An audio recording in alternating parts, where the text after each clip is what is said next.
ঠিক আছে, তো আমরা প্রথমে শূন্য দিয়ে শুরু করব।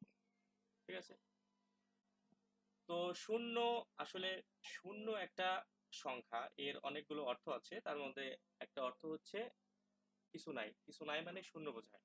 ঠিক আছে, তো আমরা কাজ করি, এখানে একটা সংখ্যা রেখা আঁকি। হ্যাঁ, সংখ্যা রেখা আঁকলাম। তো একদম এই সংখ্যাটা আমি তীর চিহ্ন দিলাম এখানে। তীর চিহ্ন দ্বারা বোঝাচ্ছে যে এটা, এই তীর চিহ্ন বাম দিকে চলে যাবে, মানে যাবে তো যাবে, শেষ হবে না, এরকম একটা বিষয়।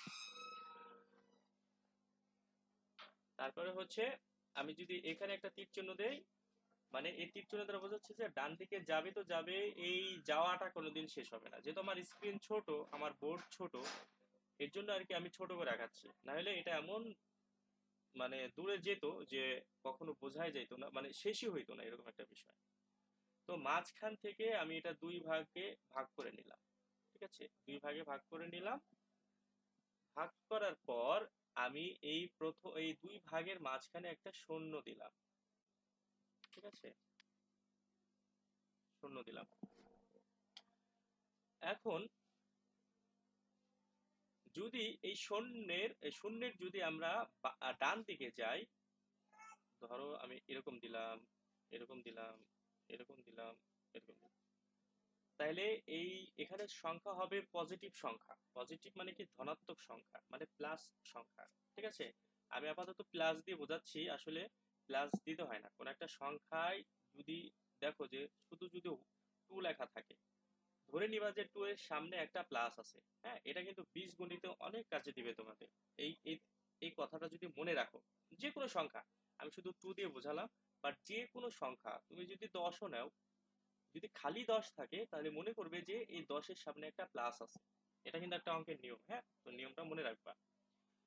ঠিক আছে, তো আমি আপাতত প্লাস চিহ্ন দিয়ে বোঝাচ্ছি, আসলে প্লাস এখানে দিতে হয় না, তারপর আমি তোমাদের বোঝানোর জন্য আর কি দিচ্ছি।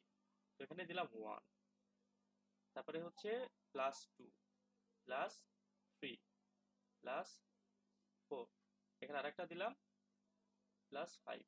ঠিক আছে, প্লাসকে কি বলা হয়? প্লাসকে বলা হয় ধনাত্মক। হ্যাঁ, ধনাত্মক বলা হয়, অথবা ইংরেজিতে যদি বলি এটা হচ্ছে পজিটিভ।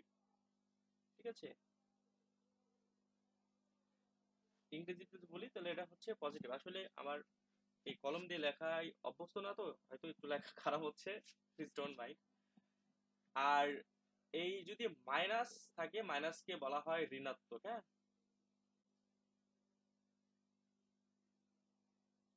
ঋণাত্মক, আর ইংরেজিতে বলা হয় নেগেটিভ। হ্যাঁ,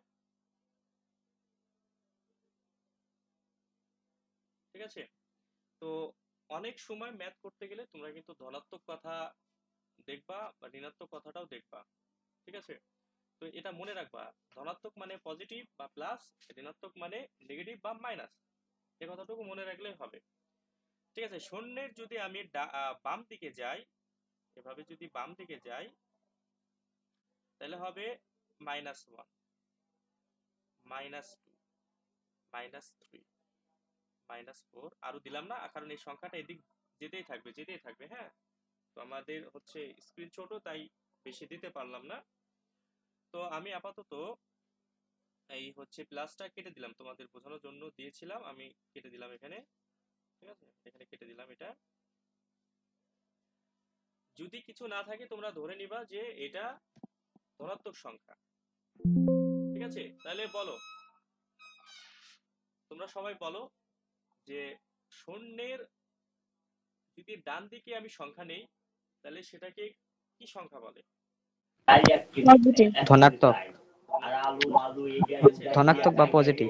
আচ্ছা ঠিক আছে। আর হচ্ছে কি, কার ওখান থেকে নয়েজ আসে? নয়েজ আসলে, নয়েজটা মিউট করে দিবা, তোমরা মিউট করলে ভালো হয়। আর যদি সংখ্যা, জিরো সংখ্যার যদি বাম দিকে যায়, তাহলে ওটাকে কি সংখ্যা বলে? ঋণাত্মক। ঋণাত্মক বা নেগেটিভ সংখ্যা। Nice, good.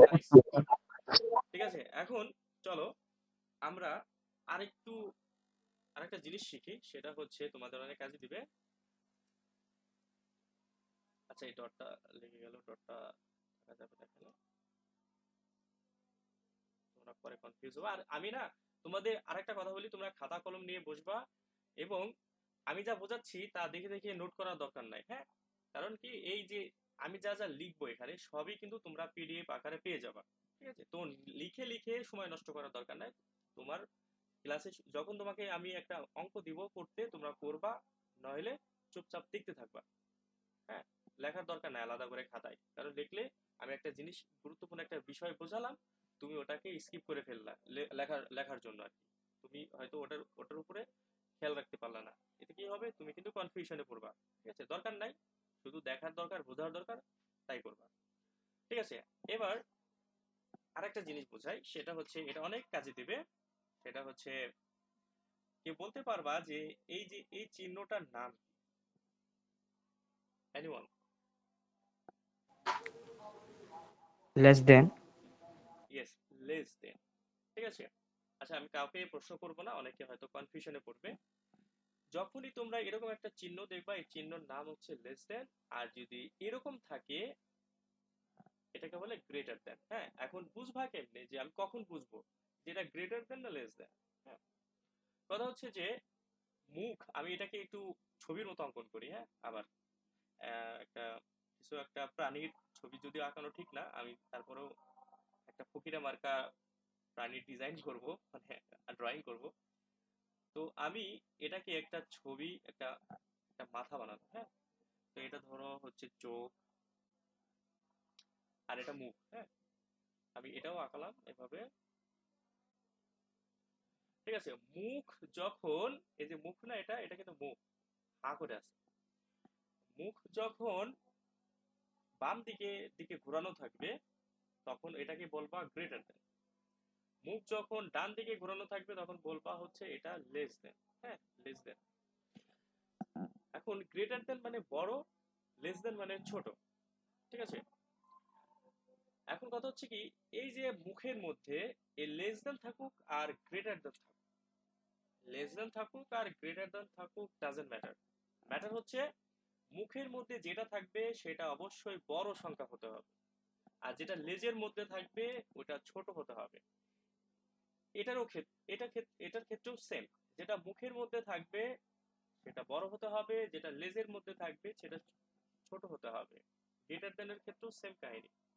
ধরো আমি এখানে 10 দিলাম আর এখানে 2 দিলাম, ঘটনা কিন্তু সত্য। আমরা এটাকে সত্য বলতে পারি, কারণ আমি বলেছিলাম যে মুখের মধ্যে যেটা থাকবে সেটা বড় হতে হবে, লেজের মধ্যে যেটা থাকবে সেটা সেটা হচ্ছে ছোট হতে হবে। যদি এরকম কোনো কন্ডিশন পাও, তাহলে মনে করবা যে ঘটনা সত্য। এটাও সেম, আমি ধরো এটার মধ্যে দিলাম 5 আর এটার মধ্যে দিলাম 3, তাহলে কি হলো, আমি বলেছিলাম মুখের মধ্যে যেটা থাকবে সেটা বড় হতে হবে, লেজের মধ্যে যেটা থাকবে সেটা ছোট হতে হবে। তাহলে কি এটার ঘটনাও কিন্তু সত্য। ঠিক আছে, এই ঘটনাও সত্য। এখন কথা হচ্ছে, চলো আমি তোমাদের, আচ্ছা এটা কি বুঝতে পেরেছো সবাই? জি স্যার। জি স্যার। সবাই ভাইয়া। রেসপন্স করবা, সবাই রেসপন্স করবা। হ্যাঁ, তাইলে ভালো হবে। আমি চাই না যে একজন রেসপন্স করবা আর আমি ধরে নিব যে সবাই বুঝে গেছো, বিষয়টা কিন্তু এরকম না। আমি সবাইকে প্রশ্ন করব, সবাই ক্লিয়ার হলে আমি সামনে আগাবো। হ্যাঁ, কে যেন কি একটা প্রশ্ন করতে চেয়েছিলা? হ্যাঁ, আচ্ছা, নুহা, তুমি কি বুঝতে পেরেছো? জি স্যার, বুঝতে পেরেছি। তবে আমি একটা জিনিস জানতে চাচ্ছিলাম যে জিরো কি পজিটিভ নাকি হচ্ছে না, জিরো জিরো নিউট্রাল? পজিটিভও না, জিরো নেগেটিভও না, জিরো জিরো। নিউট্রাল। এটাকে বলে অঋণাত্মক। হ্যাঁ, জিরোকে বলে অঋণাত্মক। তো জিরোকে তুমি হচ্ছে পজিটিভও ধরতে পারবা না, নেগেটিভও ধরতে পারবা না, আবার চাইলে দুটাই ধরতে পারবা। ঠিক আছে, কিন্তু জিরোকে সবসময় পজিটিভ হিসেবে আমরা ধরি আর কি। কারণ কি, জিরোর আগে কোনো তো চিহ্ন নাই। আর আমি কি বলেছিলাম, জিরো কোনো সংখ্যার সামনে কোনো চিহ্ন না থাকলে আমরা ওটাকে পজিটিভ হিসেবেই ধরি। ঠিক আছে, ওই অ্যাঙ্গেল থেকে তুমি ওটাকে পজিটিভ ধরতে পারো। বাট জিরো নেগেটিভও না, পজিটিভও না, কারণ যে জিনিস নাই ওটা নেগেটিভও নাই, পজিটিভও নাই। জিরো মানে কি নাই। হ্যাঁ, এরকম আর কি। আচ্ছা, তারপরে হচ্ছে শম্পা, বুঝতে পেরেছো? জি স্যার, বুঝতে পেরেছি। ঠিক আছে, আর এখানে সু আক্তা লেখা, আসলে তোমার নাম কি আমি বুঝতে পারছি না। জি সুবর্ণা। ঠিক আছে, তুমি কি বুঝতে পেরেছো? জি। ঠিক ঠিক আছে, না বুঝলে প্রশ্ন করবা, কারণ কি এখানে একটা প্লাস পয়েন্ট। আচ্ছা মিউট করো, সুবর্ণা মিউট করো। এখানে না বুঝলে বা প্রশ্ন করলে এখানে একটা প্লাস পয়েন্ট আছে কি, কেউ কাউকে চেনে না, কেউ কারো চেহারা দেখে নাই, তো এখানে নির্দ্বিধায় প্রশ্ন করবা। ঠিক আছে, প্রশ্ন করবা, এখানে লজ্জা পাওয়ার কিছুই নেই। বরং তুমি যদি প্রশ্ন না করো আমি আরো বেশি রাগ করব, অথবা একটা সময় দেখবো যে তোমাকে ক্লাস থেকে বের করে দিয়েছে। প্রশ্ন করতে হবে, একদম মন খুলে প্রশ্ন করতে হবে, কোনো ভয় নেই। আমি যতক্ষণ তুমি বুঝবা না ততক্ষণ তোমাকে বোঝাতে থাকবো। আমি একটা উদাহরণ দিয়ে বোঝাবো, বুঝলা না, আর একটা উদাহরণ দিয়ে বোঝাবো, আর একটা উদাহরণ দিয়ে যদি না বুঝো আমি অন্য আর একটা উদাহরণ খুঁজবো। আমার কাছে হাজার হাজার উদাহরণ আছে তোমাকে বোঝানোর জন্য। সো প্রশ্ন করতে হবে। ঠিক আছে, এখন আমি এটা বুঝলাম এটা। চলো আমি এবার একটা তোমাদের ধরি, দেখি তোমরা পারো কিনা। হ্যাঁ, আমি কিন্তু নাম ধরে ধরবো, প্রশ্নটা করবো কিন্তু নাম ধরে। এখন ঠিক আছে, আমি বলবো যে ঘটনা সত্য না মিথ্যা। ঠিক আছে, এখন দিলাম। সো নুহা বলো, এটা এটা এটা সত্য না মিথ্যা, আমি যেটা লিখলাম। ফার্স্টটা এই যে যে যেটা, এটা সত্য না মিথ্যা, এই ঘটনাটা, এই কন্ডিশনটা সত্য না মিথ্যা। মিথ্যা? 3 is not greater than 10. আচ্ছা, তারপরে শম্পা বলো তো দেখি, এটা সত্য না মিথ্যা? স্যার মিথ্যা। আচ্ছা, সুবর্ণা বলো তো, এটা সত্য না মিথ্যা? মিথ্যা। আদিল বলো তো, সত্য না মিথ্যা? মিথ্যা। তারপরে আর কি আছে, একটা নাম দেখলাম, আমার নামের নাম। ঠিক আছে, মাসুদ। মাসুদ বলো তো দেখি, এটা সত্য না মিথ্যা এই ঘটনাটা? মিথ্যা স্যার। আমাকে বোঝাও কেন মিথ্যা। কথা বলতে হবে, হ্যাঁ কথা বলতে হবে, বলো। 3 নট গ্রেটার দেন স্যার। 3 কি? 3 নট গ্রেটার দেন। আচ্ছা তুমি বাংলাতেই বলো, তুমি বাংলাতেই বলো এটা আসলে কি, মানে তুমি বাংলাতেই বলো যে কি, কোনটা ছোট না কোনটা বড়, এটা তুমি তোমার ভাষায় বলো। তোমার ভাষায় আমাকে বোঝাতে পারলেই হবে।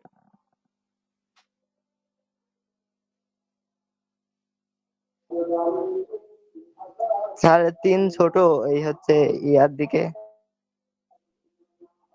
আচ্ছা যাই হোক, আমি আমি একটু আমি ভালো করে বোঝাই তোমাকে, তুমি হচ্ছে হয়তো বুঝছো বা বলতে পারতেছো না, বাট আমি বলি যে 3 কখনো 10-এর থেকে বড় হতে পারে না। কিন্তু আমি বলেছিলাম যেটা মুখের মধ্যে থাকে সেটা বড় হতে হবে। তো এখানে দেখো যে 3 10-এর থেকে আমরা জানি ছোট, কিন্তু সে মুখের মধ্যে আছে আর লেজের মধ্যে আছে কি 10, তাহলে কি 3 কখনো 10-এর বড় হতে পারে না, এজন্য এটা মিথ্যা। তো যারা যারা বলছো এটা মিথ্যা, আসলে থ্যাংক ইউ বোঝার জন্য আর বলার জন্য। ঠিক আছে, তো এটা বুঝলাম। আরেকটা ধরি, আম,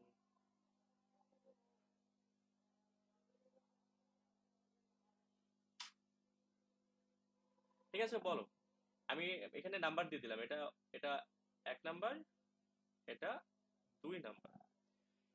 এগুলোর মধ্যে কোনটা সত্য আর কোনটা মিথ্যা?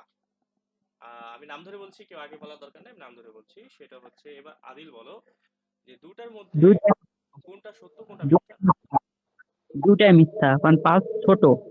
রেজিস্ট্রেশন হচ্ছে রেজিস্ট্রেশন আগে সবসময় ছোট ছোট থাকে না, বড় থাকে রেজিস্ট্রেশনের ভিতরে। নুহা বলো তো দেখি, কোনটা সত্য কোনটা মিথ্যা? Um, 10 is less than 5, এটা হচ্ছে মিথ্যা আর পরেরটা সত্য। আচ্ছা, তারপরে শম্পা বলো তো দেখি, কোনটা সত্য কোনটা মিথ্যা? স্যার দুইটাই মিথ্যা। তারপরে সুবর্ণা বলো তো দেখি, কোনটা সত্য কোনটা মিথ্যা? স্যার দুইটাই মিথ্যা। আর তারপরে কি আছে, মাসুদ। মাসুদ বলো তো। স্যার দুইটাই মিথ্যা। জি, সবাই রাইট মোটামুটি, কিন্তু আসলে নোহা একটু কনফিউশনে পড়ছে, আমি নোহার হচ্ছে কনফিউশন দূর করি। এখানে দুটাই মিথ্যা। আমি কি বলেছিলাম, যেটা মুখের মধ্যে থাকবে সেটা কিন্তু বড় হতে হবে, কিন্তু পাঁচ অলওয়েজ মুখের মধ্যে। খেয়াল করে দেখো নোহা। হ্যাঁ নোহা, দেখতে পাচ্ছ? জি স্যার, দেখতে পেরেছি, বুঝতে পেরেছি এবার। কনফিউশন দূর হয়েছে যে কি হয়েছিল তোমার ভিতরে, কনফিউশন? হ্যাঁ হ্যাঁ, বুঝতে পেরেছি। ঠিক আছে? আমি কিন্তু অনেক সময় তোমাদের অনেক কনফিউশনে ফেলবো, জাস্ট তোমাদের মেধা যাচাইয়ের জন্য যে তোমরা আসলে বুঝতে পেরেছো কিনা। হ্যাঁ, অনেক সময় সো কিছু মনে করবো না কেউ। হ্যাঁ, ঠিক আছে। এখন এটা গেল, এই টপিকটা গেল, এটা আসলে বোঝার দরকার আছে তোমাদের। সামনে গেলে তোমরা কিন্তু এটা পাবে। অনেক ম্যাথ আছে এগুলোর বিষয়ে। হ্যাঁ, আচ্ছা, তারপরে কি বীজগণিতের আরো কিছু চিহ্ন আছে, যেটা হচ্ছে আমরা জানি তো এটা এটা মানে হচ্ছে সমান, আর এটা মানে হচ্ছে সমান না। ঠিক আছে, আমি যদি বলি যে 10 ইজ ইকুয়াল টু 10, হ্যাঁ, যদি বলি তাহলে কি ঘটনা সত্য না মিথ্যা? সত্য। সত্য। আচ্ছা, আমি যদি বলি যে 5 ইজ নট ইকুয়াল টু 10, ঘটনা সত্য না মিথ্যা? মিথ্যা। সত্য। সত্য ঘটনা। ঠিক আছে, কারণ আমি তো বলেই দিছি যে নট ইকুয়াল, নট ইকুয়াল মানে কি সমান না। ইকুয়াল মানে হচ্ছে সমান, নট ইকুয়াল মানে সমান না। তাহলে আমি তো বলেছি 5 10-এর সমান না। এবার ঠিক আছে, যারা যারা মিথ্যা বলছিলাম, ক্লিয়ার? ক্লিয়ার। ঠিক আছে, সাথে সাথে রেসপন্স করবা, তাহলে ক্লাসের সময়টা আর কি লেন্দি হবে না। ঠিক আছে, আচ্ছা, এরকম পাবে। আচ্ছা, আরেকটা এখানে চিহ্ন আছে, সেটা হচ্ছে লেস দ্যান অর ইকুয়াল, এরকম একটা চিহ্ন পাবে তোমরা। ঠিক আছে, লেস দ্যান অর ইকুয়াল আর গ্রেটার দ্যান অর ইকুয়াল, এরকম একটা চিহ্ন পাবে। যেহেতু আচ্ছা একটু পাকা হয়ে গিয়েছে এরকম, হ্যাঁ, এরকম চিহ্ন পাবে। তাহলে কথা হচ্ছে যে আমি যদি লিখি যে 10 গ্রেটার দেন অর ইকুয়াল 10, ঘটনা সত্য না মিথ্যা? দেখি কারোর আমি এটা কিন্তু মেধা যাচাই করছি, আমি কিন্তু বিস্তারিত বলবো। বলো, এই ঘটনা সত্য না মিথ্যা? সত্য, কারণ 10 10 সমান। জি স্যার, সত্য। এখানে এখানে কিন্তু দুটা ঘটনা আছে। ঘটনা হচ্ছে কি জি যে স্যার, একটা মিথ্যা। একটা মিথ্যা একটা সত্য, কিন্তু আমরা সত্য হিসেবে ধরবো। আমি অর বলেছিলাম যে দুটার মধ্যে, অর মানে কি অথবা, মানে দুটা কন্ডিশন দিলাম, এইটা অথবা এইটা যদি সত্য হয় তাহলে আমি ওই জিনিসটাকে সত্য হিসেবেই ধরবো। আমি তো অথবা কথা লাগিয়েছি এখানে, যে এই 10 যদি 5-এর সমান হয় তাহলে ঘটনা মিথ্যা, অথবা 10 যদি 5-এর সমান না হয় ঘটনাও মানে সত্য, এরকম কিছু একটা বোঝালাম। যে দুটার মধ্যে যে কোনো, আমি বলছি যে দুটার মধ্যে দুটা ঘটনা দিলাম, দুটা ঘটনার মধ্যে যদি একটা ঘটনা যদি সত্য হয়ে যায় তাহলে তুমি পুরো ঘটনাকে সত্য হিসেবে ধরবা। এখানে দেখো দুইটা ঘটনা ঘটছে, আমি যদি দেখাই তোমাদের, এখানে কিন্তু দুটা ঘটনা। ঘটনা এক, সেটা হচ্ছে 10 গ্রেটার দেন 10। ঘটনা দুই, 10 ইজ ইকুয়াল টু 10। ঘটনা কিন্তু দুইটা এখানে। তার মানে কি, আমি কি বলেছিলাম যে দুটা ঘটনা দিলাম, দুটা ঘটনার মধ্যে একটা ঘটনা যদি সত্য হয় তাহলে তুমি সত্য হিসেবে ধরবে। তাহলে কি আমরা এটাকে সত্য বলতে পারি না? জি স্যার, ক্লিয়ার হয়েছে এখন। কারণ দুটা ঘটনার মধ্যে একটা ঘটনা তো মিলছে, সমান। কারণ এই যে এখানে এই যে সমান চিহ্ন আছে না, একটা সমান চিহ্নের মতো, তো একটা ঘটনা তো মিলছে, এই কারণে আমরা এটাকে সত্য বলতে পারি। আবার যদি বলা যাইতো যে দুটা ঘটনার মধ্যে যদি একটা ঘটনা মিথ্যা হয় তাহলে কিন্তু এটাও মিথ্যা হয়ে যেত। কারণ কি, এই যে ঘটনা কিন্তু মিথ্যা, এই যে এক নাম্বার কিন্তু মিথ্যা, কারণ 10 কখনো 10-এর বড় হয় না। তাইলে আমরা এটা মিথ্যা বলতে পারতাম। এটা হচ্ছে কি তোমার সিচুয়েশনের উপর ভ্যারি করবে যে আসলে ওখানে কি বলছে তোমাকে। হ্যাঁ, এরকম একটা বিষয়। তো এই যে লেস দেনও সেম কাহিনী, হ্যাঁ, লেস দেনও সেম জিনিস, এরকম আর কি। তো এটা তোমরা বুঝে নিও আর কি। ঠিক আছে, এখন আমি তোমাদের কিছু সংখ্যা শেখাই। আসলে আমরা দেখো, আমি যদি প্রথমে তোমাকে যদি বলি যে এই নুহা, শম্পা, তারপরে সুবর্ণা আছো, আমি যদি তোমাকে প্রথমে যদি বলি যে x/2 plus 3/4 is equal to 10। ঠিক আছে, আমি যদি বলি যে এটা সমাধান করো, তোমরা বলো পারবে এই জিনিসটা? কে কে পারবে না বলো স্যার। তো? কে কে পারবে বলো তো? ঠিক আছে, কেউ পারবা না। আমি জানি কেউ পারবা না, কারণ তোমরা একদমই বেসিক, মানে একদমই তোমরা ম্যাথে দুর্বল। তোমরা কিন্তু শিখতে আসছো শূন্য থেকে আর কি। তো এই যে জিনিসগুলো, এই যে এখানে আসতে তোমাদের মিনিমাম 1 সপ্তাহ সময় লাগবে, বা 2 সপ্তাহ সময় লাগতে পারে। কিন্তু এখানে আসতে হলে তোমাকে অঙ্কের আজকের ক্লাসটা হয়তো একটু বোরিং লাগবে, কিন্তু ক্লাসগুলো অনেক গুরুত্বপূর্ণ। হ্যাঁ, তো এখানে আসতে হলে আজকের ক্লাসটা মোটামুটি ভালোভাবে বুঝতে হবে। তুমি একবার না বুঝলে এই ক্লাসটা 10 বার দেখো, সমস্যা নাই, কিন্তু তোমাকে বারবার দেখতে হবে এই ক্লাসগুলো, ঠিক আছে? এবং বুঝতে হবে।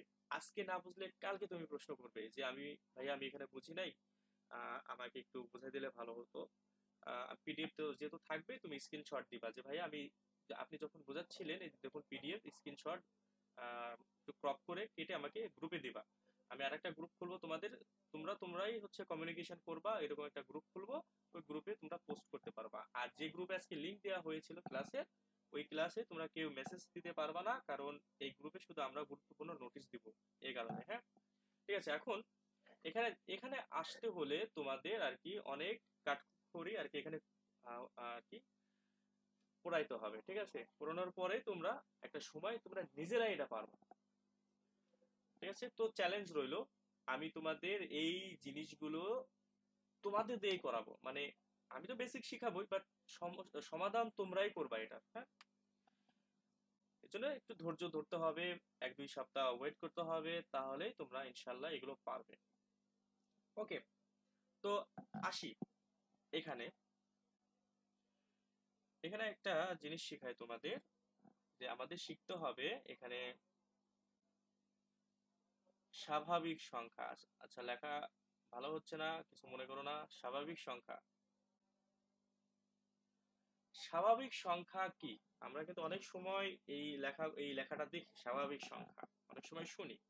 স্বাভাবিক মানে হচ্ছে শূন্য সহ সকল ঋণাত্মক এবং ধনাত্মক সংখ্যা আছে, যতগুলো আছে এগুলোকে বলে স্বাভাবিক সংখ্যা।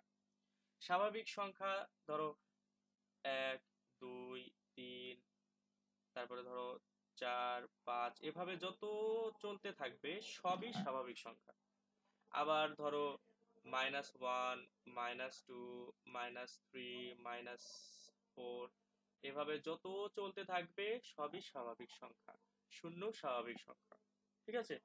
এখন কথা হচ্ছে স্বাভাবিক সংখ্যা এভাবেও হতে পারে, ধরো স্বাভাবিক জোড় সংখ্যা হতে পারে, যেরকম শুধু স্বাভাবিক সংখ্যাই হবে কিন্তু সংখ্যাগুলো শুধু জোড় সংখ্যাগুলো হবে। এরকম ধরো 2, 4, 6, 8, 10, এভাবে স্বাভাবিক সংখ্যার জোড় সংখ্যাও থাকতে পারে। আবার স্বাভাবিক সংখ্যার বিজোড় সংখ্যাও থাকতে পারে, যেরকম ধরো হচ্ছে 1, 3, 4, সরি 4 না, আচ্ছা 5, তারপরে হচ্ছে কি কি আছে 7। হ্যাঁ, 7, এভাবে 9। ডট করে চলতে থাকবে। হ্যাঁ, তো স্বাভাবিক সংখ্যা শুধু এরকম না যে সিরিয়াল ভাবেই হবে, কাউন্ট হবে যে 1, 2, 3, 4, 5, 6, এভাবে না। স্বাভাবিক সংখ্যার জোড়ও থাকতে পারে, বিজোড়ও থাকতে পারে। আবার স্বাভাবিক সংখ্যার ধরো এরকমও থাকতে পারে যে ধরো স্বাভাবিক সংখ্যার একটা ডিফারেন্স থাকতে পারে, সেটা হচ্ছে ধরো 2 দিলাম, আমি যদি এটার সাথে যদি ধরো হচ্ছে 3 যোগ করি, তাহলে কত হলো? 3 যোগ করলাম, ধরো হচ্ছে 5 হলো। আমি যদি 5-এর সাথে ওয়েট একটু দেখি, ওয়েট ওকে, তো 5 মানে কি, আমি এই যে 2 এর সাথে 3 যোগ করলাম, মানে আমি চাচ্ছি যে ডিফারেন্স শুধু 3 থাকবে। হ্যাঁ, এরকম।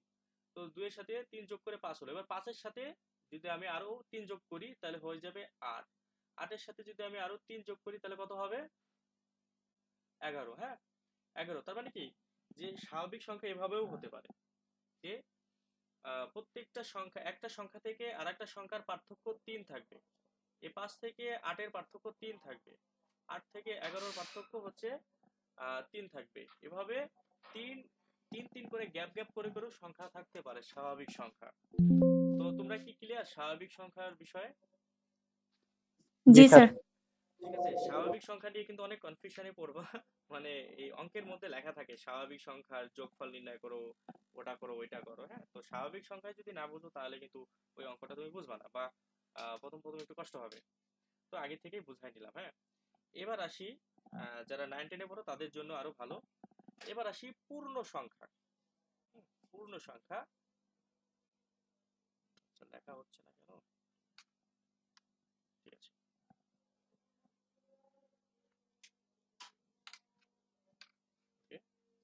পূর্ণ সংখ্যা। তোমাদের কালকে একটা এক্সাম হবে ওই যে ওয়েবসাইটে যেখানে দেখাই দিলাম যে albright.com, ওখানে গিয়ে তোমরা পরীক্ষা দিবা। হ্যাঁ, কালকে তোমাদের একটা কুইজ দিব। ওই কুইজটা তোমাদের দিব হচ্ছে ধরো বিকালের দিকে দিতে পারি। তো ওই কুইজটা তোমরা সম্পূর্ণ করবা। এই আজকের ক্লাসের উপর ভিত্তি করে পরীক্ষা হবে। হ্যাঁ, এমন না যে আমি বাইরে থেকে কিছু দিব। পূর্ণ সংখ্যা কি? পূর্ণ সংখ্যা হচ্ছে শূন্য সহ সকল ধনাত্মক ও ঋণাত্মক অখণ্ড সংখ্যা। অখণ্ড মানে কি? খণ্ড মানে কি? একটা সংখ্যাকে দুই ভাগ করে দিলাম। ধরো আমি যদি 3কে যদি দুই ভাগ করে ফেলি, তাহলে বলো তো এখানে কি আসবে? 3কে যদি দুই ভাগ করি তাহলে কি আসবে? দ্যাট 1.5 আসবে, মানে 1.5। এটাকে এভাবে লেখা যায়, মানে 1.5 কে 1.5 এ লেখা যায়। তার মানে কি 1.5 আর 1.5 কিন্তু যোগ করলে 3 হয়। এই যে আমি কি খণ্ড করে দিলাম, এক খণ্ড আর হচ্ছে এটা আর এক খণ্ড। হ্যাঁ, তো দুই খণ্ড করে দিলাম।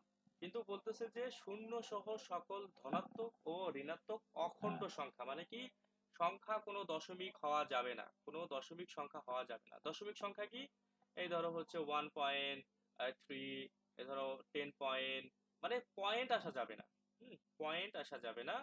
ধরো 02, এই পয়েন্ট আলা সংখ্যাকে কি বলে? দশমিক সংখ্যা বলে। তো অখণ্ড মানে কি? অখণ্ড মানে কোনো দশমিক সংখ্যা হওয়া যাবে না, কোনো ভগ্নাংশ সংখ্যা হওয়া যাবে না। এখন ভগ্নাংশ সংখ্যা কি এটা আমি একটু পরে বলবো।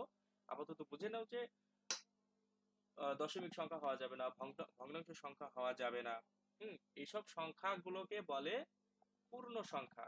মানে তুমি স্বাভাবিক সংখ্যা, আমরা কেবল স্বাভাবিক সংখ্যা পড়লাম না, এই স্বাভাবিক সংখ্যাকে তুমি পূর্ণ সংখ্যা বলতে পারবা। দেখো স্বাভাবিক সংখ্যার সাথে কিন্তু পূর্ণ সংখ্যার সংজ্ঞাটা মিলে যাচ্ছে, মানে ঘটনাটা কিন্তু সেম। তুমি স্বাভাবিক সংখ্যাকে পূর্ণ সংখ্যা বলতে পারো। ঠিক আছে, পূর্ণ সংখ্যা কি বুঝছো তোমরা? কারো কোনো কনফিউশন আছে? জি স্যার বুঝছি। কারো কোনো কনফিউশন মানে কার কার নাই একটু বলো তো দেখি, কনফিউশন কার কার নাই? মানে তার মানে কি সবার আছে নাকি? আমার একটু কনফিউশন আছে স্যার। হ্যাঁ হ্যাঁ হ্যাঁ, বলো বলো বলো। ওখানে বুঝতে পারিনি পূর্ণ সংখ্যা। আচ্ছা, স্বাভাবিক সংখ্যা বুঝতে পারছো? একটু মিউট করো, মাঝে মাঝে বলে দিবা। তোমার ওখান থেকে নয়েজ আসে, তুমি মনে হয় হেডফোন ইউজ করছো, তুমি খুলে ফেলো। হেডফোন খুলে ফেলো, খুলে ফেলে তুমি প্রশ্ন করো। তুমি কি স্বাভাবিক সংখ্যা বুঝতে পেরেছো?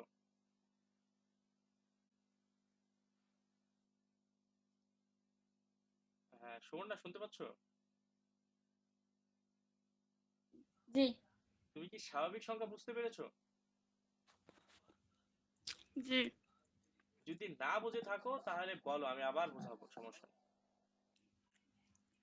বুঝতে পারছি। ঠিক আছে, এখন তাহলে স্বাভাবিক সংখ্যা যদি বুঝো, মনে করবা যে পূর্ণ সংখ্যা মানে স্বাভাবিক সংখ্যা হিসেবে ধরতে পারো। ঠিক আছে, পূর্ণ সংখ্যা যা, স্বাভাবিক সংখ্যাই তাই। ক্লিয়ার এবার?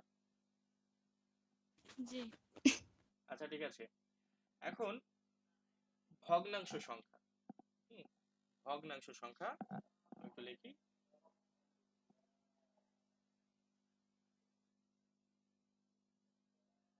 ভগ্নাংশ সংখ্যা, ভগ্নাংশ সংখ্যা কি? যে এরকম থাকবে যে ধরো উপরে 3, নিচে হচ্ছে 5, এরকম জাতীয় সংখ্যা, বা যে কোনো সংখ্যা থাকতে পারে। উপরে ধরো 1, নিচে হচ্ছে 2, ধরো উপরে হচ্ছে, মানে এভাবে ডিভাইডেড ভাগ আকারে যেসব সংখ্যা থাকবে এগুলোকে বলে ভগ্নাংশ।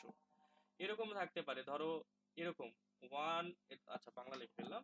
ধরো 1 আর এরকম এরকম থাকতে পারে। হ্যাঁ, এই যে সামনে একটা 1 থাকতে পারে, এটাকে বলে মিশ্র ভগ্নাংশ। ঠিক আছে, তো ভগ্নাংশ 3 প্রকার আছে। একটা হচ্ছে প্রকৃত ভগ্নাংশ, আর একটা হচ্ছে অপ্রকৃত ভগ্নাংশ, আর একটা আছে মিশ্র ভগ্নাংশ। অপ্রকৃত ভগ্নাংশ কি? যদি বলি যে অপ্রকৃত ভগ্নাংশ, অপ্রকৃত ভগ্নাংশ, অপ্রকৃত ভগ্নাংশ মানে কি? অপ্রকৃত ভগ্নাংশ মানে হচ্ছে বড় সংখ্যা যেটা সেটা উপরে থাকবে, ছোট সংখ্যা যেটা সেটা নিচে থাকবে। ঠিক আছে, এটা হচ্ছে অপ্রকৃত ভগ্নাংশ। তারপরে হচ্ছে ধরো সব সময় মানে, আচ্ছা আরেকটা কথা বলি, এখানে আরেকটা বিষয় আছে, বোঝানোর বিষয় আছে, সেটা হচ্ছে এই যে এখানে একটু লিখে দেই পাশে, উপরে থাকে লব, হ্যাঁ, উপরে থাকে লব, নিচে থাকে হর। মানে উপরেরটাকে হর বলে, নিচেরটাকে উপরেরটাকে লব বলে, নিচেরটাকে হর বলে। মনে থাকবে এটা, উপরে যেটা যে সংখ্যাটা থাকে সেই সংখ্যাকে বলে লব, নিচেরটাকে বলে হর। তাহলে লব যদি বড় হয়, হর যদি ছোট হয়, তাহলে এটাকে বলে অপ্রকৃত ভগ্নাংশ। আর যদি প্রকৃত ভগ্নাংশ বুঝি তাহলে কি, নিশ্চয়ই তোমরা এবার বুঝে গেছো যে কাহিনী কি হবে। উপরে হয় রব যে জিনিস হয় সেটা প্রকৃত ভগ্নাংশ। প্রকৃত ভগ্নাংশ, ঠিক আছে। প্রকৃত ভগ্নাংশ কি, যে লব যদি ছোট হয়, হর যদি বড় হয়, এটাকে বলে প্রকৃত ভগ্নাংশ। ঠিক আছে, সব সময় লব ছোট হবে। ধরো 10 দিলাম, নিচে দিলাম 100, তাহলে এটা কি প্রকৃত ভগ্নাংশ। তো ভগ্নাংশ, অপ্রকৃত, এগুলো ইংলিশ টার্মগুলো একটু কষ্ট করে বলতে পারবেন? অ্যাকচুয়ালি ইংলিশের এখানে আমারও মনে আসতেছে না, ইংলিশের হচ্ছে কি ওয়ার্ড। ঠিক আছে, I am sorry for that. আচ্ছা, ঠিক আছে, তুমি দেখে নিও গুগল করে। ঠিক আছে, এখন ওকে, সো আমরা হচ্ছে প্রকৃত ভগ্নাংশ কি বুঝতে পেরেছি? প্রকৃত ভগ্নাংশ কি? জি স্যার।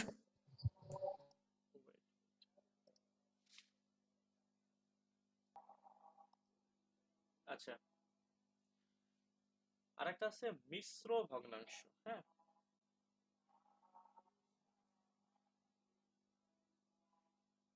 মিশ্র ভগ্নাংশ।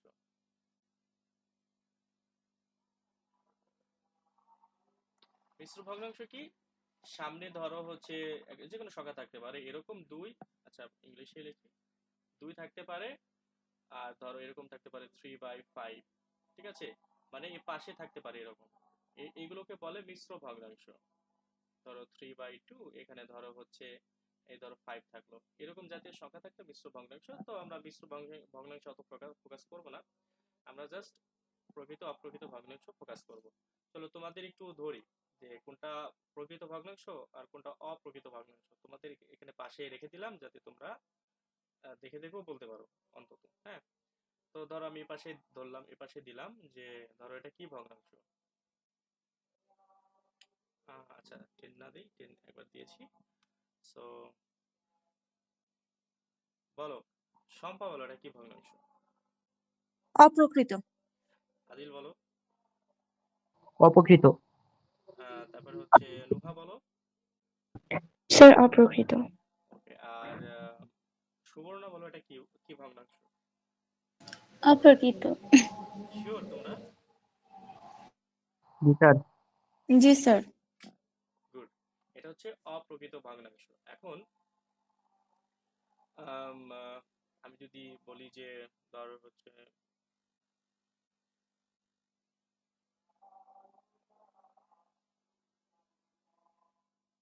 এটা কি ভগ্নাংশ? প্রকৃত। প্রকৃত ভগ্নাংশ। সবাই কি শিওর এটা প্রকৃত ভগ্নাংশ? আচ্ছা। জি স্যার। ঠিক আছে, তোমরা বুঝতে পেরেছো। তো আমরা এবার সামনে আগাই। সেটা হচ্ছে আরেকটা সংখ্যা তোমরা শিখবে, সেটা হচ্ছে 19 আছে, এটা মূলদ সংখ্যা। একটা সংখ্যা আছে মূলদ সংখ্যা, এটা আমাকে অনেক কনফিউশন করছে একটা সময়। মূলদ সংখ্যা, মূলদ মূলদ সংখ্যা, মূলদ সংখ্যা কি? দেখো সেটা হচ্ছে যে মূলদ সংখ্যা হচ্ছে, ধরো একটা সংখ্যাকে p/q, মানে একটা সংখ্যা ধরো এই 3 মনে করো 5, 3.5 মনে করো একটা সংখ্যা, এইটাকে যদি তুমি ভগ্নাংশে কনভার্ট করতে পারো। ভগ্নাংশ শেখালাম না কিছুক্ষণ আগে যে লব আর হর থাকবে। ভগ্নাংশ সংখ্যা কি বুঝতে পারো তোমরা এখন? জি স্যার। ভগ্নাংশের সংখ্যা কি? ভগ্নাংশের কি একটা লব থাকে উপরে, আরেকটা হর আর থাকে আরেকটা নিচে। নিচে থাকে হর, এই জাতীয় সংখ্যাকে বলে ভগ্নাংশ।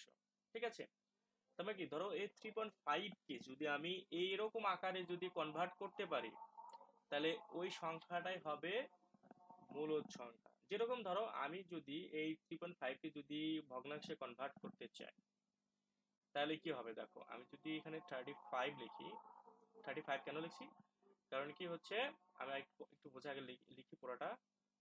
35/10 মানে কি এই সংখ্যা যদি দেখো এই 35 কে তুমি যদি 10 দিয়ে ভাগ করো, দেখবা এই 3.5 আসবে। দেখো আমি একটু দেখাই তোমাদের ক্যালকুলেটর ইউজ করে।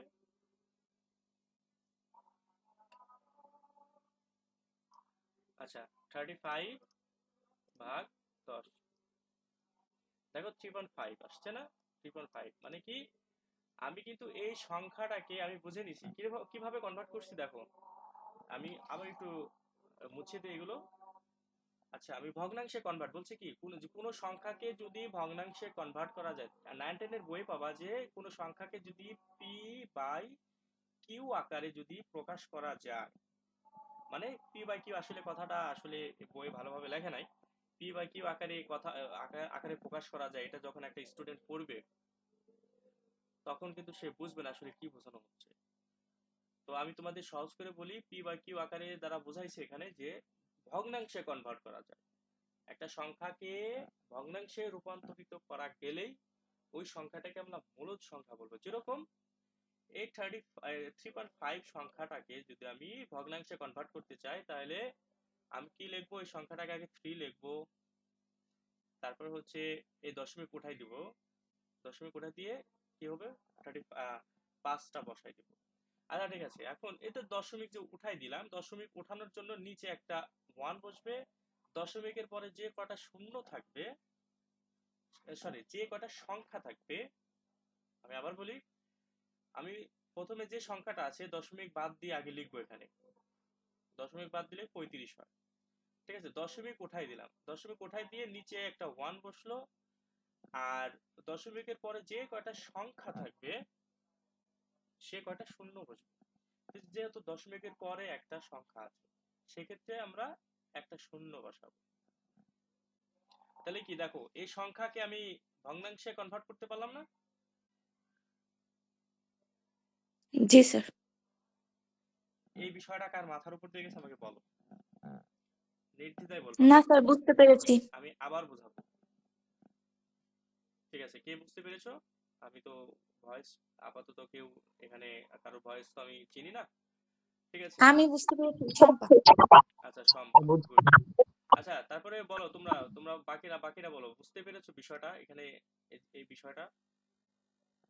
জি বুঝতে পেরেছি। বুঝতে পারছি। এই দেখো না বুঝে বলো না। অনেকে এরকম আছে যে এখন বুঝতেছি না, ঠিক আছে পরে যখন ক্লাস করব আবার রেকর্ড ক্লাস দেখবো তখন বুঝে নেব, এরকম করা যাবে না। ইনস্ট্যান্ট বুঝতে হবে এখনই। তুমি যখন পরে পরে ভুলে যাও সমস্যা নাই, কিন্তু ইনস্ট্যান্ট এখন বুঝতে হবে। বলো সবাই কি ক্লিয়ার? সবাই একটু হাত তোলো তো, এখানে দেখো একটা হাতের মতো আইকন আছে তোমাদের, কে কে বুঝতে পেরেছো হাত তোলো। তার মানে কি যে সংখ্যাকে আমি ভগ্নাংশে কনভার্ট করতে পারবো সেগুলো হচ্ছে মূলদ সংখ্যা। আচ্ছা ঠিক আছে, আবার দেখো ওই যে আমরা কিছুক্ষণ পড়েছিলাম না পূর্ণ সংখ্যা, তারপরে স্বাভাবিক সংখ্যা পড়েছিলাম না, মনে আছে পূর্ণ সংখ্যা স্বাভাবিক সংখ্যা কি? একটু রেসপন্স করো, যখন প্রশ্ন করবো না তোমরা দ্রুত রেসপন্স জি করো। স্যার, জি স্যার। মানে কি স্বাভাবিক সংখ্যা মানে কি ভগ্নাংশ বাদে, হ্যাঁ এই ভগ্নাংশ, তারপরে হচ্ছে দশমিক টাইপের যেসব সংখ্যা, এগুলো বাদে যা সংখ্যা আছে মোটামুটি, মানে যেগুলোর সাথে কোনো ভগ্নাংশ নাই, দশমিক নাই, এসব টাইপের সংখ্যাকে পূর্ণ সংখ্যা অথবা স্বাভাবিক সংখ্যাও বলা যায়। ঠিক আছে, সকল স্বাভাবিক সংখ্যাই হচ্ছে মূলদ সংখ্যা। এখন প্রশ্ন হতে পারে যে ভাই সবই যদি সব স্বাভাবিক সংখ্যা যদি মূলদ সংখ্যা হয়, স্বাভাবিক সংখ্যা তো এভাবে হয়, এই ধরো 2 একটা স্বাভাবিক সংখ্যা মনে করো, তাহলে ভাই এটাকে আমি দশমিকে কিভাবে সরি ভগ্নাংশে কিভাবে কনভার্ট করব? এরকম প্রশ্ন জাগছে কারো মনে? ঠিক আছে, ধরলাম যে মূলদ স্বাভাবিক সংখ্যা মূলদ সংখ্যা, কিন্তু মূলদ সংখ্যার সংখ্যা কি? মূলদ সংখ্যার সংখ্যা হচ্ছে কোনো সংখ্যাকে ভগ্নাংশে কনভার্ট করা গেলেই ওইটাই হচ্ছে মূলদ সংখ্যা। তাহলে স্বাভাবিক সংখ্যা বুঝলাম, তাহলে এটাকে আমি কনভার্ট করব, ভগ্নাংশে কনভার্ট করব কিভাবে? সিম্পল, একদম সিম্পল। সেটা হচ্ছে দেখো একটা যে কোনো একটা খালি সংখ্যা, সেটা ঋণাত্মক থাকতে পারে, ধনাত্মক থাকতে পারে, ডাজেন্ট ম্যাটার, ওটার নিচে ভগ্নাংশ আকারে একটা নিচে 1 থাকে। কোন একটা যে কোনো সংখ্যার নিচে একটা ভগ্নাংশ আকারে একটা 1 থাকে। বোঝা গেল বিষয়টা? ধরো আমি যদি 3 বলি, এখানে যদি 3 লিখি, তাহলে তুমি ধরে নিবা যে এই 3 নিচে ভগ্নাংশ আকারে একটা 1 আছে, ভগ্নাংশ আকারে। এই বিষয়টা কাকে কনফিউশন করছে একটু বলো, মানে কে কনফিউশন হচ্ছে? যে আমি সুবর্ণা। ঠিক আছে, আর কেউ? আর কেউ আছো? না থাকলে বলো যে নাই। আমি আদিল। ঠিক আছে, এই যে প্রশ্ন করবা, প্রশ্ন করলে আমি পছন্দ করি সব স্টুডেন্টকে, হ্যাঁ, যারা প্রশ্ন করে। হ্যাঁ, মানে যে কোনো সংখ্যা, দেখো পূর্ণ সংখ্যা তো বুঝো না, স্বাভাবিক সংখ্যা পূর্ণ সংখ্যা তো বুঝো, তাই না? স্বাভাবিক সংখ্যা আর পূর্ণ সংখ্যা যদি বুঝে থাকো তাহলে বলো, তাহলে তোমার জন্য বুঝতে সুবিধা হবে। জি বুঝি। তাইলে জি দেখো ধরো এই যে 1 2 3 4, হ্যাঁ, এসব হচ্ছে স্বাভাবিক সংখ্যা, তাই না? জি তারপরে স্যার। স্বাভাবিক সংখ্যা চেনার উপায় কি? এটার সাথে কোনো দশমিক পয়েন্ট আলা সংখ্যা থাকা যাবে জি না, স্যার। কোনো ভগ্নাংশ আকারে থাকা যাবে না, এগুলোকে আমরা স্বাভাবিক সংখ্যা বলি। তারপর ধরো কোনো একটা সংখ্যার উপরে রুট আছে, মনে করো এভাবে রুট আছে, তাহলে আমরা এটাকে কিন্তু স্বাভাবিক সংখ্যা বলতে পারবো না, কারণ স্বাভাবিক সংখ্যা মানে হচ্ছে ধনাত্মক আর ঋণাত্মক সংখ্যা থাকতে হবে, অন্য কিছু থাকা যাবে না, মানে এটা স্বাভাবিক সংখ্যা না। তাহলে প্রত্যেক স্বাভাবিক সংখ্যার নিচে একটা করে ভগ্নাংশ করে 1 আছে, এই যে এভাবে প্রত্যেকটা স্বাভাবিক সংখ্যার নিচে, এটা আসলে লিখতে হয় না, তাই এই যে যেরকম না, এই যে ধরো ধনাত্মক সংখ্যাকে আমরা কিভাবে লিখি, এভাবে লিখি, এটা আসলে এটা ধনাত্মক, এই যে সামনে একটা প্লাস থাকে, তাই না? কিন্তু আমরা প্লাস কি লিখি? আমরা প্লাস কিন্তু কখনো লিখি না সামনে, জাস্ট এমনি ডাইরেক্ট লিখে ফেলি 2, যদি ধনাত্মক বোঝায়। এই বিষয়টা কি ক্লিয়ার, যে ধনাত্মকের বিষয়টা, যে আমরা আমরা এখানে হচ্ছে প্লাস দেই না কেন, মানে আমরা প্লাস না থাকলেও আমরা বুঝি নেই যে এটা প্লাস আলাই সংখ্যা, বুঝি না এরকম? জি স্যার। এই সবাই সবাই কিন্তু বলবো আমাকে, সবাই মানে অ্যান্সার দিবা হ্যাঁ বা না এর মধ্যে। কোন একটা সংখ্যাকে যদি আমরা লিখি, সেক্ষেত্রে আমরা এটাকে কিভাবে বুঝি, এটা ধনাত্মক নাকি ঋণাত্মক সংখ্যা? সবাই বলো তো এটা কি সংখ্যা? এই 2 আমি যেটা লিখছি এটা কি সংখ্যা, ধনাত্মক না ঋণাত্মক? ধনাত্মক। ধনাত্মক। ধনাত্মক। কিভাবে বুঝলা যে এটা ধনাত্মক? কারণ এটার স্যার মানে প্লাসে আছে স্যার। মাইনাস চিহ্ন নাই, আর কিছু না থাকলে প্লাস বোঝে। এই তো, কিছু না থাকলে যেরকম আমরা বুঝি না এটা প্লাস বোঝায়, এই স্বাভাবিক সংখ্যা কিছু না থাকলেও আমরা মনে মনে ধরে নিই যে এটা একটা ভাগ আকারে নিচে 1 আছে। এখন দেখো এই সংখ্যাকে যদি আমি 1 দিয়ে ভাগ দেই, ঘুরে ফিরে তো ওই 2ই আসে না। আমি যদি এই সংখ্যাকে যদি ভাগ জি দেই, স্যার। ওই ঘুরে ফিরে তো 3 আসে। আমার সংখ্যার কোনো চেঞ্জ হয়েছে? সংখ্যার কোনো না। আমার সংখ্যার কোনো ক্ষতি হয়েছে? না স্যার। সংখ্যার কোনো ক্ষতি হয়নি, মানে অঙ্কের মধ্যে আমরা কি করি মাঝে মাঝে, এটা আমরা দেখবো, অঙ্ক মিলানোর জন্য মাঝে মাঝে আমরা কিছু অঙ্কের মধ্যে কিছু দুই একটা সংখ্যা এক্সট্রা নিব, কিন্তু এক্সট্রা নিলে আমাকে আবার ফেরত দিতে হবে, মানে এক্সট্রা সংখ্যা নিয়ে অঙ্কের মডিফাই করা যাবে না, মানে অঙ্কের কিছু চেঞ্জ করা যাবে না। অঙ্কের যেন কোনো মডিফাই না হয়, বা অঙ্ক যেন আলাদা হয়ে না যায়, বা অঙ্কের কোনো ক্ষতি না হয়, সেক্ষেত্রে আমাদের কি করতে হবে, সবসময় অঙ্ক করতে গেলে ব্যালেন্স ঠিক রাখতে হবে, দুই পাশে ব্যালেন্স ঠিক থাকতে হবে। উপরে যদি নেই, উপরে নিচে যদি ভগ্নাংশ আকারে কোনো সংখ্যা থাকে, সেক্ষেত্রেও আমাকে দুই উপরে নিচে দুই দিকে ব্যালেন্স রাখতে হবে, অঙ্কের যেন কোনো ক্ষতি না হয়। ঠিক আছে, মানে এই 4-এর নিচেও আমরা ধরে নিব যে একটা ভগ্নাংশ আকারের একটা 1 আছে। এখন যদি আমি এটা ভাগ দিই, ঘুরে ফিরে তো ওই 4ই আসবে, তাই না? আমার অঙ্কের কোনো ক্ষতি হয়েছে? অঙ্কের ক্ষতি না হলেই মনে করবা যে তোমার অঙ্ক ঠিক আছে। তাহলে এটা মনে থাকবে যে কোনো সংখ্যার আগে কোনো চিহ্ন না থাকলে আমরা ধরে নেব এটা ধনাত্মক, মানে প্লাস আলা সংখ্যা। কোনো জি সংখ্যা স্যার। যদি সিম্পল ভাবে যদি থাকে, আমরা মনে মনে নিচে ভগ্নাংশ আকারে 1 আছে এটা ধরে নেব, এটা কিন্তু অনেক কাজে দিবে তোমাদের, এটা মনে রাখবা, অনেক কাজে লাগবে যখন তোমরা সমীকরণ করবা। ওই যে যখন এই যে অঙ্ক দিলাম না, ধরো আমি তোমাকে যদি বলি যে x/2 প্লাস, আচ্ছা x/2 না দিয়ে ধরো আমি দিলাম যে এখানে এই 2 দিলাম মনে করো। এখন আমি যদি বলি তোমাকে এখানে x এর মান কত বলতে পারবা কেউ? কেউ বলতে পারবা এখানে? না বলতে পারলে বলো না। বলতে পারবা? যে x এর মান 1 হবে। না 1 হবে না। এখানে আগে কেউ বলো, কেউ বলতে পারবা কিনা? আর কেউ যেখানে x এর মান কি হবে? স্যার 4 হতে পারে।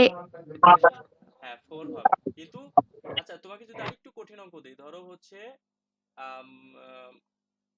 x প্লাস 2 বাই ধরো 4 ইজ ইকুয়াল টু 5। এখন কি বলতে পারবা এখানে x এর মান কি হবে? 2 না হবে না। এখানে x এর মান আমাকে নির্ণয় করতে হবে। আমি নিজেও এখন জানি না x এর মান কি হবে, আমাকে সমাধান করে দেখতে হবে। কিন্তু আমি তোমাদের মূল উদ্দেশ্য হচ্ছে একটা সময় যখন তুমি এই অঙ্কটা সমাধান করবা তখন এই 5 এর নিচে মনে মনে এই যে ভগ্নাংশের আকারে 1 ধরতে হবে। জাস্ট বোঝানোর জন্য এই উদাহরণটা দিলাম। হ্যাঁ ঠিক আছে, মানে একটা সময় কিন্তু তোমাদের সমীকরণ করার জন্য অনেক কাজে লাগবে এই নিচে ডিভাইডেড বাই 1 মানে ভগ্নাংশ আকারে 1 কল্পনা যেটা আছে না কল্পনা, এই কল্পনাটা কিন্তু অনেক কাজে দেবে একটা সময় তোমাদের সমীকরণ নির্ণয়ের জন্য। ঠিক আছে, তো এটা মনে রাখবা সবসময় যে যে কোনো একটা স্বাভাবিক সংখ্যার নিচে ভগ্নাংশ আকারে 1 আছে। মনে থাকবে কথাটা? সবার মনে আছে জি তো? স্যার। এটা মনে রেখো, এটা কিন্তু অনেক গুরুত্বপূর্ণ একটা বিষয়। তাহলে কি সকল স্বাভাবিক সংখ্যাই হচ্ছে মূলদ সংখ্যা। বোঝা গেল? তার মানে কি দেখো আমি কি এটাকে ভগ্নাংশ আকারে কনভার্ট করি নাই? এটাকে আমি কি ভগ্নাংশ আকারে কনভার্ট করি নাই? করছি। করা গেছে দেখে আমরা সকল স্বাভাবিক সংখ্যাকে মূলদ সংখ্যা হিসেবে ধরবো।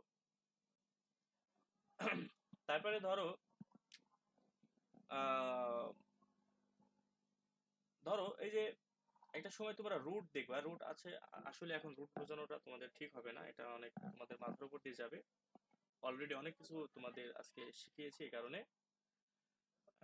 যদিও জানি এখন তোমাদের হয়তো নিতে এখন কষ্ট হচ্ছে। ঠিক আছে, এখন অমূলদ সংখ্যাটা শিখে তোমাদের ক্লাস শেষ করে দেবো। ঠিক আছে, আর দশমিক সংখ্যা তো তোমরা বুঝো। আচ্ছা ধরো তারপরেও আচ্ছা তোমাদের কিন্তু আমি একটু একটু ধরবো যে কতটুকু তোমাদের মনে আছে। যদি মনে না থাকে সমস্যা নাই, পরবর্তীতে ক্লাস দেখে মনে করে নিও। হ্যাঁ, এবার আসি অমূলদ সংখ্যা। অমূলদ, হ্যাঁ তো উপরে মনে হয় বানান ভুল লিখছিলাম, অমূলদ সংখ্যা।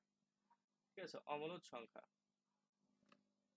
আচ্ছা আমার কলমটা আজকে অসুবিধা করতেছে, 2-3 দিন লিখলেই ঠিক হয়ে যাবে। অনেকদিন পর লিখছি তো এই কারণে লেখাটা সুন্দর হচ্ছে না।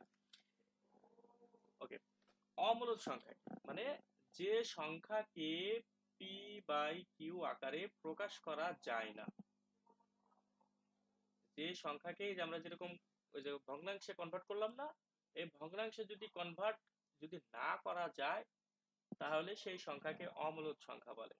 যেরকম সকল মৌলিক সংখ্যা। আচ্ছা আর একটা জিনিস বোঝানো হয়নি তোমাদের, আচ্ছা একটু পরে বোঝাচ্ছি। ধরো এই যে √2, এই √2 যদি করি এটার একটা রেজাল্ট আসবে। চলো আমরা দেখি এই রুট 2 কে রুট করলে কত হয়। এখন রুট কি জিনিস আপাতত এটা এটা নিয়ে চিন্তা করা দরকার নেই, আমরা একটা সময় রুট নিজেরাও শিখবো যে রুট কিভাবে বের করতে হবে। হ্যাঁ, আপাতত এটা নিয়ে টেনশন করার দরকার নেই, জাস্ট বুঝো, খালি কনসেপ্টটা বুঝো শুধু অমূলদ সংখ্যাটা কি। ঠিক আছে, আমরা যদি কোনো সংখ্যাকে রুট হিসেবে কল্পনা করি, আচ্ছা এখানে রুট কই, রুটটা খুঁজতে হবে, রুট কই।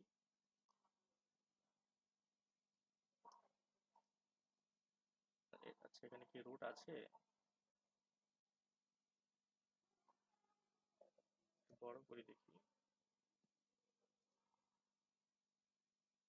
আচ্ছা এখানে নাই। আচ্ছা এটা গুগলে সার্চ করি, গুগল ক্যালকুলেটর ইউজ করি। ক্যালকুলেটর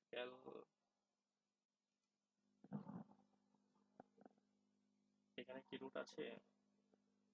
আমাকে একটু হেল্প করো সবাই, দেখো তো রুট আছে কিনা। আমি তো রুট খুঁজে পাচ্ছি না। এই যে পাইছি। হ্যাঁ, এই দেখো রুট। আমি যদি 2 কে রুট করি, দেখো রুট লিখলাম তারপর 2 লিখলাম। হ্যাঁ, এটাকে যদি আমি রুট করি দেখো অ্যান্সার কি আসে। আচ্ছা ওয়েট, কই কাটার অপশন কই? এভাবে কেটে দিই। দেখো এই সংখ্যাটা অনেক বড় হয়ে গিয়েছে। এবং এই সংখ্যা জাস্ট কয়টা সংখ্যা দিছে আমাকে, লাস্ট সংখ্যা কত দিছে একটু জুম করি, লাস্ট সংখ্যা কত দিছে 1 2 3 4 5 6 7 8 9 10 11 পর্যন্ত দিছে, কিন্তু আসলে এই সংখ্যা কিন্তু 11 পর্যন্ত না, এই সংখ্যার শেষ নাই, এই 11 পর্যন্ত জাস্ট আমাকে ক্যালকুলেটর দিছে, বাট আসলে এই সংখ্যাটা শেষ নাই, এই দশমিকের পরে এমন একটা সংখ্যা হয়েছে যেটা শেষ হবে না। হ্যাঁ, এই শেষ হবে না, জাস্ট এখানে 11টা পর্যন্ত দিছে, বাট এই সংখ্যা আসলে এই এদিকে চলে গেছে, তো গেছে আর নাই, মানে শেষ নাই আর। হ্যাঁ, মানে যে সংখ্যা দশমিকের পরে আর শেষ হয় না, ধরো এখানে কত আসছে দেখি 1.14142, হ্যাঁ ঠিক আছে, 1.4142 দিলাম, তারপরে ডট ডট ডট ডট করে দিলাম, মানে চলতে থাকলো, পিছনের দিকে চলতে থাকলো। তার মানে কি এই সংখ্যাকে দেখো, তুমি যদি বলো ঠিক আছে আমি দশমিক, আমি তো জানি দশমিক আলা সংখ্যাকে আমি ইয়েতে রূপান্তর করতে পারি, ভগ্নাংশে রূপান্তর করতে পারি, যেরকম আমরা শিখলাম না কিছুক্ষণ আগে, যে এই 3.5 কে আমরা যদি রূপান্তর করি হচ্ছে ভগ্নাংশে, তাহলে কিভাবে লিখবো, সেটা হচ্ছে যে সংখ্যাটা আছে প্রথমে এই সংখ্যাটা পুরাটাই লিখবো, হ্যাঁ দশমিক বাদ দিয়ে পুরাটা লিখবো, সেটা হচ্ছে 35, এবার দশমিকের জন্য 1, আর দশমিকের পরে যে কটা সংখ্যা থাকবে ওই কটা শূন্য, ঠিক আছে, ভগ্নাংশে কনভার্ট করতে পারলাম। চলো তাহলে আমরা এটা কনভার্ট করি। এবার বলো তুমি এখানে কত লিখবো উপরে, এই যে আমরা কি বলছিলাম দশমিক বাদ দিয়ে যা যা সংখ্যা থাকবে তাই তুলে ফেলবো এখানে, তাহলে আমাকে কেউ বলো তো দেখি এখানে উপরে কত লিখবো, কেউ একজন বলো, শম্পা বলো তো দেখি।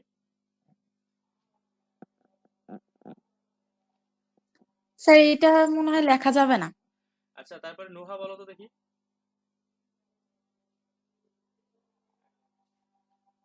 নোহা বলো, নোহা কি হ্যাঁ, আছো? লেখা যাবে এভাবে। যাবে, লেখা যাবে। আচ্ছা বলো তো দেখি। কোনটা এটা? এই যে এটা এটা এটা এই যে এটা। ও আচ্ছা, এটা না, এটা লেখা যাবে না। আচ্ছা তারপরে আদিল বলো তো এটা কি লেখা যাবে, যে আমি যেরকম 35 লিখেছিলাম এখানে 3.5 কে আমি 35 আকারে লিখছি, মানে দশমিক বাদ দিয়ে লিখছি, এখানে লেখা যাবে? বুঝলাম না, এটা দশমিক বাদ দেওয়ার লেখা চাইতেও পারে, নাও যেতে পারে। না। তারপরে হচ্ছে সুবর্ণা বলো তো দেখি এটা কি লেখা যাবে, হচ্ছে যেরকম যে এই কনসেপ্টটা দেখো, যে এখানে হচ্ছে কি 3.5 তাই না, 3.5টাকে আমি দশমিক বাদ দিয়ে 35 লিখছি, মানে দশমিক বাদ দিয়ে যার সংখ্যা থাকবে তাই লিখছি, দশমিকের জন্য একটা 1 নিছি, দশমিকের পরে যে কটা সংখ্যা থাকবে ওই অনুযায়ী ওই কটা আমরা শূন্য নিব, ঠিক আছে, এটা মিললো। আচ্ছা আর একটা উদাহরণ দিই, ধরো 2.523, ঠিক আছে, এটা দশমিকে কনভার্ট করার জন্য আমরা কি করব, প্রথমে যে কটা সংখ্যা আছে সব তুলবো দশমিক ছাড়া, তাহলে লিখলাম 2.523 লিখলাম, দশমিকের জন্য একটা 1 নিলাম, তারপর দশমিকের পরে কয়টা শূন্য আছে, সংখ্যা আছে 3টা। তিনটা, তাহলে 3টা শূন্য নিব, তাহলে কি হলো, এইটা হচ্ছে ভগ্নাংশে কনভার্ট করে ফেললাম। তাহলে বলো এখানে এখানে কত লিখবো, এটাকে ভগ্নাংশে কনভার্ট করতে চাইলে? 14142। আচ্ছা 14142, আরো কি লেখা যাবে? লেখা যাবে, ডট ডট দেওয়া আছে। ডট ডট আছে, তুমি কত দূর লিখবা, এই সংখ্যা আমি বলেছিলাম কি এই সংখ্যা কিন্তু শেষ হবে না, যাইতেই থাকবে যাইতেই থাকবে, শেষ হবে না, মানে তুমি একদিন লেখা তুমি একদিন দুনিয়াতে মারা যাবা, হ্যাঁ দুনিয়া থেকে, তারপরেও সংখ্যা শেষ হবে না। লেখা যাবে না। তাহলে বলো এই সংখ্যা কি আমাদের মানুষের পক্ষে লেখা সম্ভব? সম্ভব না। না স্যার। এই উপরের সংখ্যা যেহেতু লেখাই যাচ্ছে না, তাহলে আমি ওই অনুযায়ী যে দশমিকের জন্য ধরলাম, এই যে দশমিকের জন্য একটা 1 নিলাম, তারপরে বলো কয়টা শূন্য দেবো বলো, কারণ কি দশমিকের পর থেকে যে কয়টা সংখ্যা থাকবে সে কয়টাই তো শূন্য বসাবো, আমি তো উপরের সংখ্যাটাই তো লিখতে পারতেছি না, দশমিকের পর থেকে তো সংখ্যাই লিখতে পারতেছি না কয়টা সংখ্যা, তাহলে আমি এখানে কয়টা শূন্য দেবো বলো, দিতে পারবো না। দেয়া যাবে একদিন, তুমি যদি ওমর হয়ে যাও, চির ওমর হয়ে যাও, ঠিক আছে, তাও তুমি শেষ করতে পারবো না, এই সংখ্যাটা কোথায় যে চলে গেছে তুমি নিজেও জানো না, কোনোদিন তুমি শেষ করতে পারবে না, এই লাস্ট সংখ্যা কত এটা তুমি ধরতে পারবে, কারণ এটা চলমান চলতেছে, এই সংখ্যা চলতেছে। তার মানে কি বোঝা গেল, আমি কিন্তু এই সংখ্যাটাকে কিন্তু এই ভগ্নাংশ আকারে কনভার্ট করতে পারছি না। আর আমি কি বলছি, ভগ্নাংশ আকারে যদি প্রকাশ করা না যায় তাহলে ওটা হচ্ছে অমূলদ সংখ্যা। ক্লিয়ার বিষয়টা? জি স্যার। জি স্যার। ঠিক আছে, তাহলে ধরো যে কোনো সংখ্যা, মনে করো যে 2.3547 dot dot dot dot dot, মানে যে সংখ্যার শেষ নাই সেই সংখ্যা হচ্ছে অমূলদ সংখ্যা। আবার তোমাদের আরেকটা সংখ্যা শেখানোর উচিত ছিল, এটা এখন আগে থেকে শেখানো উচিত ছিল, বাট এখন একটু শিখাই তাহলে একটু সুবিধা হবে তোমাদের জন্য। আরেকটা সংখ্যা আছে মৌলিক সংখ্যা। তোমাদের কিন্তু নেক্সট ক্লাসে একটু ধরবো সব সংখ্যা সম্পর্কে, একটু পরীক্ষা নিব, এমনি তো কুইজ পরীক্ষা নিবই ওয়েবসাইটের মাধ্যমে, কিন্তু তোমাদের কালকে যেদিন মানে ক্লাস নেব সেদিন কিন্তু তোমাদের হচ্ছে আমি একটু মুখে ধরবো। হ্যাঁ, ভয় আবার অনেকে ক্লাস মিস দিও না, ঠিক আছে? ভয় নাই, না বুঝে থাকলে আমি আবার বোঝাই দেবো, বাট ধরবো। হ্যাঁ, মৌলিক সংখ্যা। মৌলিক সংখ্যা মানে হচ্ছে যে সংখ্যা শুধু এক ছাড়া আর কোনো কিছুতেই ভাগ যায় না। মানে কোনো সংখ্যা যদি এক ছাড়া অন্য কোনো সংখ্যা দিয়ে যদি ভাগ না যায় তাহলে সেটা হচ্ছে মৌলিক সংখ্যা। এক ছাড়া যদি অন্য কোনো সংখ্যা দিয়ে ভাগ যায় তাহলে সেটাকে আমরা মৌলিক সংখ্যা বলতে পারবো না। ধরো ধরো 7, এই 7 দেখো তো কোনো সংখ্যা দিয়ে ভাগ যায় নাকি, যেটা হচ্ছে পূর্ণ সংখ্যা। ভাগ দিয়ে কিন্তু পূর্ণ সংখ্যা হতে হবে। হ্যাঁ, ভাগ দিলে জন্য একটা পূর্ণ সংখ্যা আসে, দশমিক সংখ্যা আসা যাবে না। ধরো ভাগ দেওয়া যাবে না। ধরো এই সংখ্যা, এই 7 কে কিন্তু কোনো সংখ্যা দিয়ে ভাগ যায় না, কিন্তু সে কিন্তু 1 দিয়ে ভাগ যাবে। আমি যদি 1 দিয়ে ভাগ দেই, ওই ঘুরে ফিরে তো 7ই হবে, কিন্তু ভাগফল তো পূর্ণ সংখ্যা হয়েছে না, ভাগফল কিন্তু পূর্ণ সংখ্যা হতে হবে, তাহলেই ওটা হবে কি মৌলিক সংখ্যা। ধরো 6, 6 1 দিয়েও ভাগ যায়, ধরলাম 6 1 দিয়ে ভাগ গেল, তাহলে কি হলো? 6 হলো, 6 হলো। আচ্ছা 6 তো 2 দিয়েও ভাগ যায় না, 2 দিয়ে ভাগ গেল না, তাহলে কি হলো? 3 হলো। জি স্যার, 3 হয়ে গেল। 6 তো আবার ধরো 2 দিয়েও ভাগ যায়, সরি 3 দিয়েও ভাগ যায়, 3 দিয়ে ভাগ দিলে 2 হয়ে গেল। ভাগ তো গেল, আমি কি বলছিলাম? ভাগ যাওয়া যাবে না। এক ছাড়া অন্য কোনো সংখ্যা দিয়ে ভাগ যদি না যায় তাহলে সেটা মৌলিক সংখ্যা। আর যদি ভাগ যায় অন্য কোনো সংখ্যা দিয়ে, 1 দিয়ে তো ভাগ যাবেই, 1 দিয়ে যে কোনো সংখ্যা দিয়ে ভাগ যায়, কিন্তু 1 ছাড়াও যদি অন্য কোনো সংখ্যা দিয়ে ভাগ যায় সেটা হচ্ছে মৌলিক সংখ্যা না। এই 2 নিয়ে অনেক কনফিউশন আছে অনেকে, জানো? এই যে 2 নিয়ে, 2 কে অনেক সময় মৌলিক বলে, আবার অনেকে মানে মৌলিক বলে না, কারণ 2 দিয়ে 1 দিয়েও ভাগ যায়, 2 কে 2 দিয়েও তো ভাগ যায়, তাই না? তার মানে কি একাধিক সংখ্যা দিয়েও ভাগ যায়। অনেক সময় এই 2 কে মৌলিক সংখ্যা বলে, আবার মৌলিক সংখ্যা বলে না।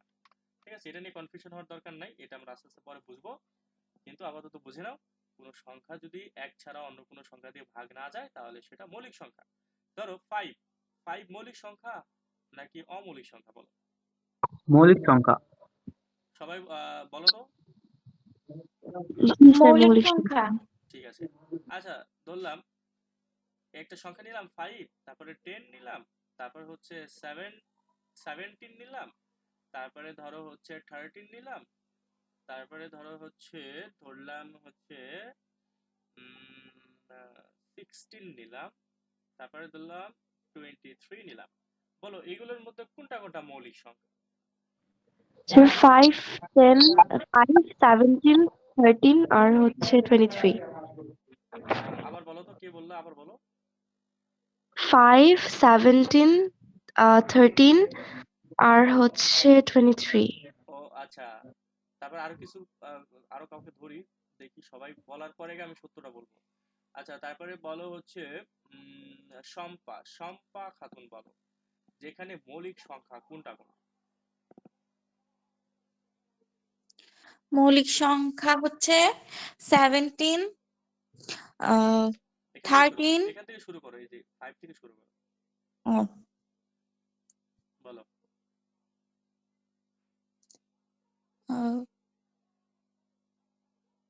5, 17, 13, 23।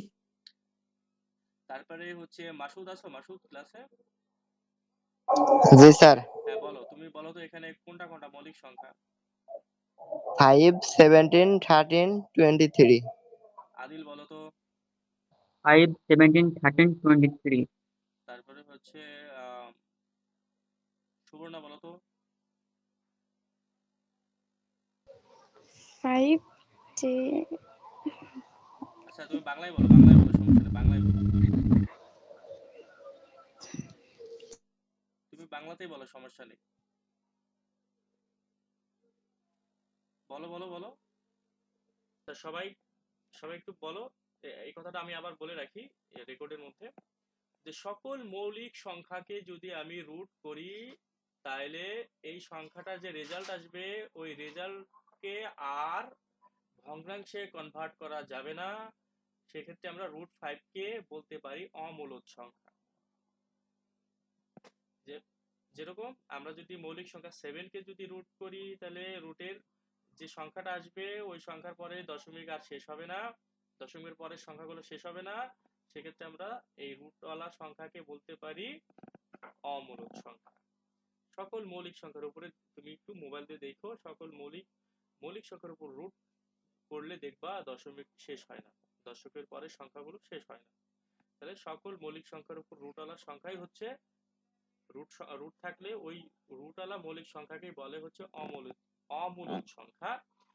আর শুধু যদি সিঙ্গেল হচ্ছে মৌলিক সংখ্যা থাকে, সেক্ষেত্রে আমরা এটাকে বলবো মূলদ সংখ্যা। মূলদ সংখ্যা কোনো মৌলিক সংখ্যার উপর যদি আমি রুট দেই, সেক্ষেত্রে আমরা বলবো এটাকে